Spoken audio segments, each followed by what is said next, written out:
সুপ্রিয় শিক্ষার্থী, তোমরা সবাই কেমন আছো? আশা রাখি সবাই বাড়িতে এই করোনা মহামারীর মধ্যে সবাই সচেতন আছো এবং ভালো আছো। আমিও ভালো আছি ইনশাল্লাহ। অনেকদিন পরে হলো তোমাদের সাথে আবার আমি দশম শ্রেণীর হিসাব বিজ্ঞানের ষষ্ঠ অধ্যায়ের জাবেদার এই অধ্যায়ে একটু আলোচনা করতে আসলাম। জাবেদা এই অধ্যায়ের প্রথমে আমাদের জানতে হবে জাবেদাটা কি।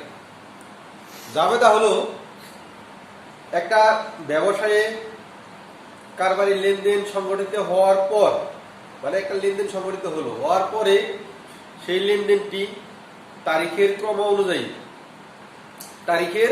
ক্রম অনুযায়ী ডেবিট এবং ক্রেডিট বিশ্লেষণ করে সংক্ষিপ্ত ব্যাখ্যা সহ যে হিসাবের বহিতে লিপিবদ্ধ করা হয় তাকে জাবেদা বলে। জাবেদাটা কি? যে একটা লেনদেন সংগঠিত হওয়ার পর ডেবিট ক্রেডিট বিশ্লেষণ করে তারিখের ক্রম অনুযায়ী সংক্ষিপ্ত ব্যাখ্যা সহ যে বহিতে লিপিবদ্ধ করা হয় তাকে জাবেদা বলে। এখন এই জাবেদাকে আবার দুটি ভাগে ভাগ করা হয়েছে।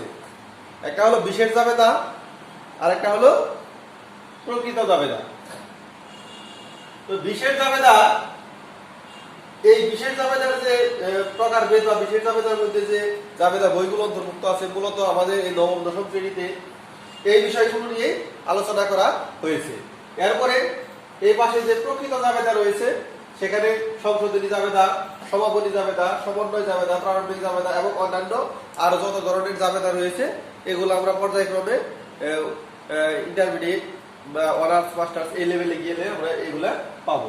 আমাদের আলোচনা যেহেতু এগুলা নিয়ে, এই জাবেদাটা নিয়ে আমরা কি করবো আজকে আলোচনা করব।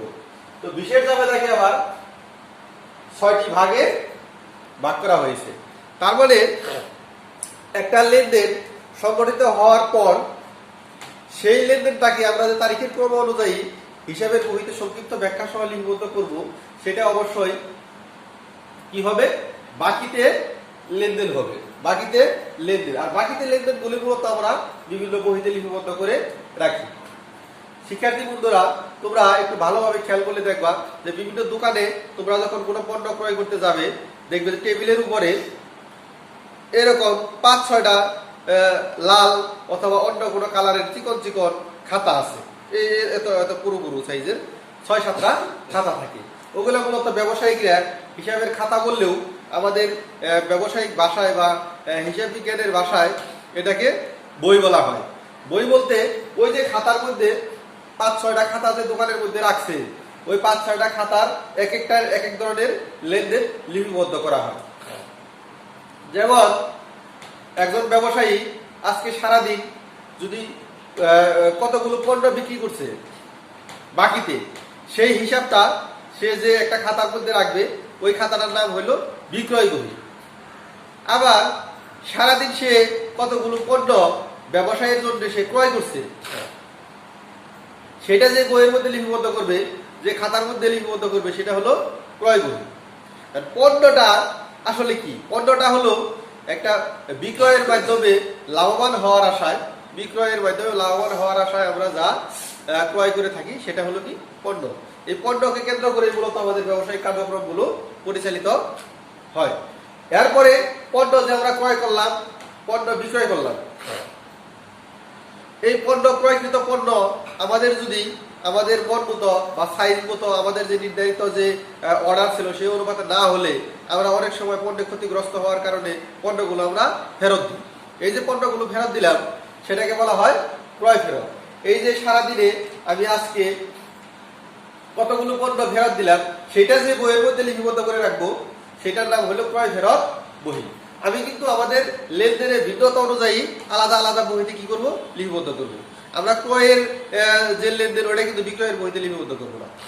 এরপরে আমি যে সারাদিন বা সারা সপ্তাহ বা মাসব্যাপী যে পণ্যগুলো বিক্রি করলাম, সেই বিক্রয়ের কিছু পণ্য আবার ক্রেতাদের মন মতো না হইলে, সাইজ মতো না হইলে অথবা ভাঙ্গা বেরোলে বা ত্রুটিপূর্ণ থাকলে তারা কিন্তু আমার কাছে ফেরত নিয়ে আসবে। এই যে বিক্রিত পণ্যটা ফেরত নিয়ে আসলো, আসার পরে আমি ওইটা কি করব, একটা বহিতে লিপিবদ্ধ করে রাখবো। সেটা হলো কি বিক্রয় ফেরত বহি। এরপরে আমি কি করব, প্রত্যহ বা সাপ্তাহিক বা মাসান্তে আমি যে ব্যবসায়িক যে আমার পাওনাদার ছিল, যাদের নিকট থেকে আমি এর আগে বাকিতে পণ্য ক্রয় করছি বা কোনো জিনিসপত্র বা সম্পদ ক্রয় করছি, সেই যে পাওনাদারের যে টাকাটা সেটা আমি কি করব, প্রত্যাহিক যে তাদেরকে যে প্রদান করব, এটা আমি কি করব, আলাদা একটা খাতার মধ্যে লিখে রাখবো। আজকে আমি কয়টা পাওনাদারকে টাকা প্রদান, নগদ টাকা প্রদান করলাম।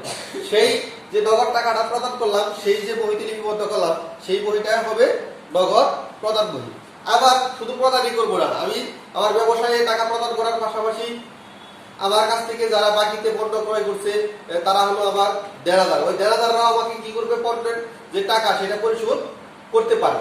সেই পরিশোধ করার যে টাকাটা আমি প্রতিদিন যে টাকাটা পাইতেছি নগদ প্রাপ্তি দেনাদারের নিকট থেকে, সেই প্রাপ্তি যে বহির মধ্যে আমি লিপিবদ্ধ করে রাখবো, সেটার নাম হলো নগদ প্রাপ্তি জাবেদা বহি।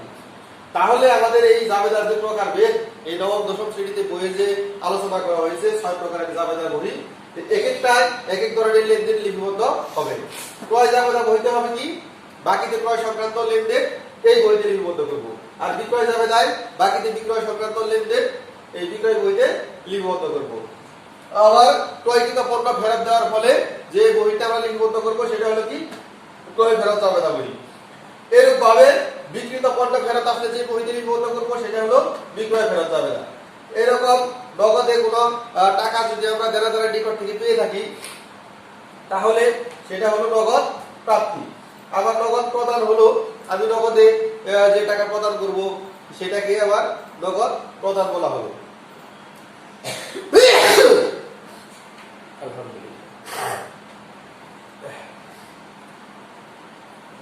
যাই হোক, এখন আমরা জাবেদার বিভিন্ন প্রকারভেদ সম্বন্ধে জানলাম এবং আমরা আরো জানলাম যে কোন কোন ধরনের লেনদেন কোন কোন জাবেদা বইতে লিপিবদ্ধ হবে। তো এই প্রকৃত জাবেদার যে বিষয়গুলো আমাদের যদি প্রকৃত মানে আগের যে বিশেষ জাবেদা ছিল সেই জাবেদার মধ্যে যদি কোনো ভুল হয়ে থাকে সেটাকে আমরা সংশোধনী করার জন্য যে বইতে লিপিবদ্ধ করবো সেটা হলো সংশোধনী জাবেদা। এইভাবে বছর শেষে সমাপনী জাবেদা, সমন্বয় এবং প্রারম্ভিক অন্যান্য জাবেদাগুলো প্রকৃত জাবেদার মধ্যে লিপিবদ্ধ করবো। মোদ্দা কথা, এই বিশেষ জাবেদায় যে লেনদেনগুলো অন্তর্ভুক্ত হবে না সেগুলো অন্তর্ভুক্ত হবে কোথায়, প্রকৃত জাবেদায়। তাহলে আমরা আজকে একটা ক্রয় জাবেদা এবং সাধারণ জাবেদার দুই একটি উদাহরণ আমরা কি করব দেখে নিব। আমাদের বইয়ের যে অনুশীলনীতে যে সৃজনশীল অঙ্ক রয়েছে সেখানে 1 নাম্বার সৃজনশীল অঙ্কের শুরুতেই বলা আছে, এখানে 1 নাম্বার সৃজনশীলে বলা আছে আমরা যে বিশেষ জাবেদার প্রকারভেদ আলোচনা করলাম সেখান থেকে আমরা যে ক্রয় জাবেদা রয়েছে সেই ক্রয় জাবেদাটা আমরা একটু প্রস্তুত করে দেখাবো। ক্রয় জাবেদা 1 নং সৃজনশীল হল। তো আমাদের ক্রয় জাবেদার ছকে ঘরের সংখ্যা হবে 6টি। কয়টি? 6টি। মুখস্থ করতে পারো। ক্রয় জাবেদার ক্ষেত্রে ক্রয় হিসাব, ডেবিট, পাওনাদার হিসাব, ক্রেডিট। আবার বিক্রয়ের ক্ষেত্রে বিবিধ দেনাদার হিসাব ডেবিট, বিক্রয় হিসাব ক্রেডিট, তারিখ, ক্রেডিট,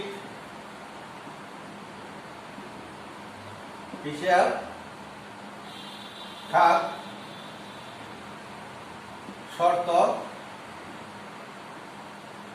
চালান, সূত্র। তারিখের পর আমরা তারিখ লিখবো। তারিখের শুরুতে আমরা লিখবো সন। কত সন? 2017 ডিসেম্বর। এখন আমাদের এই অঙ্ক থেকে আমাদের বই যে সৃজনশীল অঙ্কটি দেওয়া আছে এখান থেকে আমরা খুঁজে বের করব যে ক্রয় জাবেদার মধ্যে অন্তর্ভুক্ত হবে এরকম কয়টি লেনদেন আছে। তাহলে 1 নম্বর সৃজনশীলের খ নগে ক্রয় জাবেদার মধ্যে আমাদের এখানে দেখবো আমরা যে 1 নম্বরে 5% বাট্টায় মাহমুদ ফ্যাশনের হতে প্রতিটি 300 টাকা ধরে 500টি প্যাড ক্রয় এবং বহন খরচ 1000 টাকা। চালান নম্বর 78 শর্ত 2/5 নিট 15। আর একটা আছে খুঁজে পাইলাম, সেটা হলো 15 তারিখ ইসলামী স্টোর্স হতে প্রতি জোড়া 400 টাকা ধরে 200টি শার্ট ক্রয়, বাট্টা 10%, শর্ত 2/7 নিট 30। এই যে দুটি লেনদেন, এই দুটি লেনদেন মূলত এই জাবেদায় অন্তর্ভুক্ত হবে। তাহলে কার এই ক্রয় জাবেদা এটা লিখতে হবে যে আফরুজা, ব্যবসায়ীর নাম হলো আফরুজা ফ্যাশন।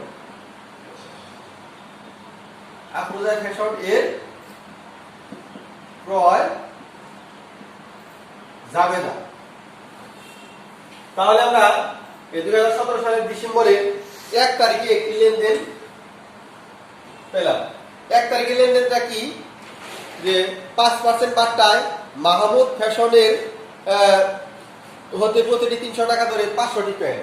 তাহলে আমাদের এখানে ক্রয় হিসাব ডেবিট, পাওনাদার হিসাব ক্রেডিট। এখানে আমরা ক্রেডিট হিসাব খাতটা কি করব, লিখব। ক্রেডিট হিসাব খাতের মধ্যে অবশ্যই পাওনাদারের নাম লিখতে হবে। এখানে পাওনাদারটা হলো মাহমুদ ফ্যাশন। মাহমুদ ফ্যাশন হিসাব। শর্ত কি, এখানে শর্ত উল্লেখ করছে যে শর্ত 2/5 নিট 15। তার মানে কি,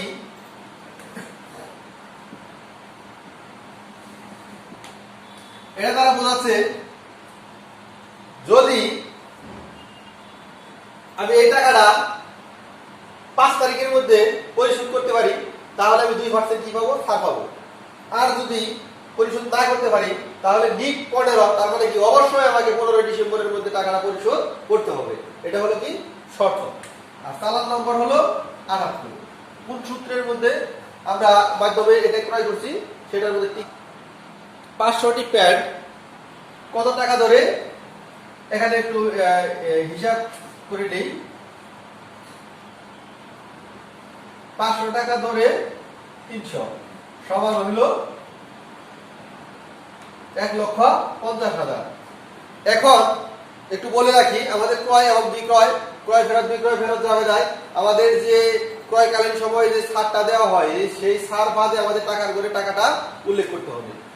এখানে কত পার্সেন্ট ছাড় দেওয়া হয়েছে, 5%।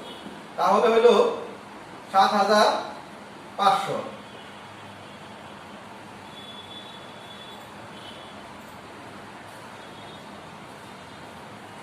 7,500 টাকা বিয়োগ করার পরে আমরা পাইলাম 1,42,500। এখন এর সাথে আবার পরিবহন খরচ 1,000 টাকা যোগ করতে হবে। তাহলে 1,43,500। মুদ্রা কথা, আমাদের এই পণ্যের মূল্য আমরা ওই মাহমুদ ফ্যাশনকে পরিশোধ করবো 1,73,500। 1,43,500 টাকা। এরপরে ডিসেম্বর 15তে কি বলছে, ইসলাম স্টোর হতে প্রতি জোড়া 400 টাকা ধরে, প্রতি জোড়া কত, 400 টাকা ধরে 200টি শার্ট। 260 হলো 200টি, তার মানে কি 200 পিস। কিন্তু মূল্যের মধ্যে উল্লেখ করছে জোড়া, 400 টাকা জোড়া। তাহলে 200টিতে কয় জোড়া হবে, 200টিতে 100 জোড়া। 200টিতে 100 জোড়া গুণ হইল 400, গুণ হইল 40,000 টাকা। এখানে আবার 10% কি আছে, ছাড় আছে।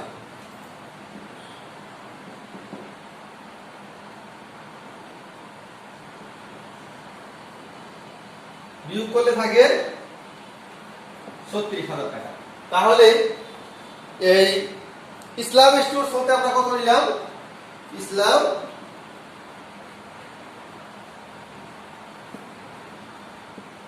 স্টোর হিসাব এটা শর্ত হলো 2-7 ডিট 30, 2-7 ডিট 30 হবে চালান নম্বরটা উল্লেখ নাই। মোট টাকা হলো কত? 36,000। তাহলে আমার এই ডিসেম্বর মাসে ক্রয় জাবেদায় অন্তর্ভুক্ত হয়েছে কত টাকা?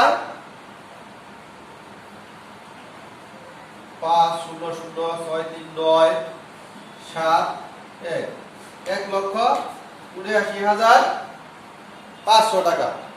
1,79,500 টাকা এই ক্রয় বই হয়ে গেল। আফরোজা ফ্যাশনের ক্রয় বই ক্রয় জাবেদা অন্তর্ভুক্ত হয়ে গেল। তাহলে আমরা এর আগে আলোচনা সাপেক্ষে যা জানতে পারছি, বাকিতে ক্রয় সংক্রান্ত লেনদেন সব ক্রয় জাবেদায় লিপিবদ্ধ হবে। আমাদের একদম সৃজনশীলের হবে যে ক্রয় জাবেদা আফরোজা ফ্যাশনের, সেটার মধ্যে আমরা কি পেলাম যে 1,79,500 টাকার পণ্য কি বাকিতে ক্রয় করে সেই ক্রয় বইয়ে লিপিবদ্ধ করা হয়েছে। তো সুপ্রিয় শিক্ষার্থী, আজকে আমার আলোচনার বিষয় ছিল ক্রয় জাবেদা। সেই ক্রয় জাবেদার উপর আলোচনা করে আমি একটি তোমাদের এক্সারসাইজ এখানে করে দেখালাম। তোমরা এই অনুযায়ী আরো বেশি বেশি প্র্যাকটিস করবে এবং কোনো সমস্যা হলে আমাকে অবশ্যই ফোনের মাধ্যমে অথবা বিদ্যালয়ে শারীরিক দূরত্ব বজায় রেখে 1-2 জন করে এসে আমার কাছ থেকে জেনে নিতে পারবে। খুদা হাফেজ, ধন্যবাদ।